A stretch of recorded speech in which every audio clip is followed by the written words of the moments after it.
अहमदनगर महानगरपालिकेच्या आयुक्तपदी कोरोना काळामध्ये 2 वर्ष उपायुक्त पदाचा पदभार स्वीकारलेले कल्पक अधिकारी यशवंत डांगे यांनी पुन्हा एकदा आपला आयुक्त पदाचा पदभार स्वीकारला आहे। नगर शहराच्या विकासाला चालना देणारा आणि स्वच्छ सर्वेक्षण अभियानात नगरला मानांकन प्राप्त करून देत मोठा निधी नगर शहराला प्राप्त करून देणारा कल्पक अधिकारी आयुक्तपदी यशवंत डांगे यांच्या रूपाने नगरला मिळाला आहे।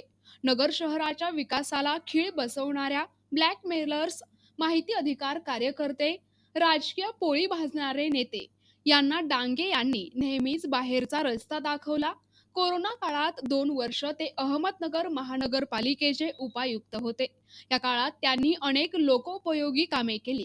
मनपाचे अन्नछत्र, नगर औरंगाबाद रोडवर कोविड सेंटर, मोफत लसीकरण केंद्र सुरू केले, त्यामुळे अनेकांचे जीव वाचले। या काळात कॉन्टोन्मेंट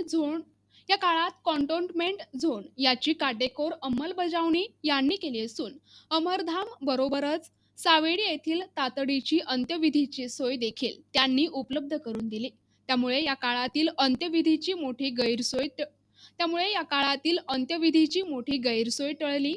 नंतर आलेल्या स्वच्छ सर्वेक्षण अभियानात त्यांनी नगरला मानांकन मिळवून दिले।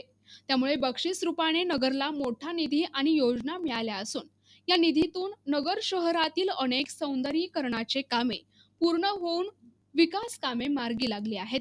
यापूर्वी त्यांनी राहुरी, शिर्डी, फलटण, कराड या ठिकाणी नगरपालिकेचे मुख्याधिकारी म्हणून काम पाहिले आणि नगरपालिकेला पुरस्कार प्राप्त करून दिले आहेत। पिंपरी चिंचवड महानगरपालिका या ठिकाणी सहाय्यक आयुक्त या पदावर देखील ते कार्यरत होते। तेथील कामगिरी देखील त्यांनी उल्लेखनीय पार पाडली होती।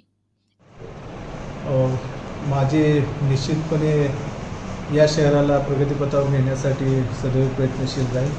प्रशासनात गतिमानता आणणे आणि लोकांमध्ये या संस्थेबद्दल जी आपलेपणाची भावना वृद्धिंगत करण्यासाठी निश्चितपणे प्रयत्न करील। इन्फ्रास्ट्रक्चरचे प्रोजेक्ट आहे त्याला गती देण्याचा निश्चितपणे प्रयत्न करेल। धन्यवाद। घेतल्यानंतर सर्व विभाग प्रमुखांची मी तातडीने बैठक घेतली आणि बऱ्याचशा जे प्रकल्प होते ऑनगोईंग त्यांचा आढावा घेतला आणि त्या अनुषंगिक सूचना देण्यात आलेल्या आहेत। निश्चितच विकास कामांना गती देण्याचं काम आम्ही येणाऱ्या भविष्यात करणार आहोत। अहमदनगर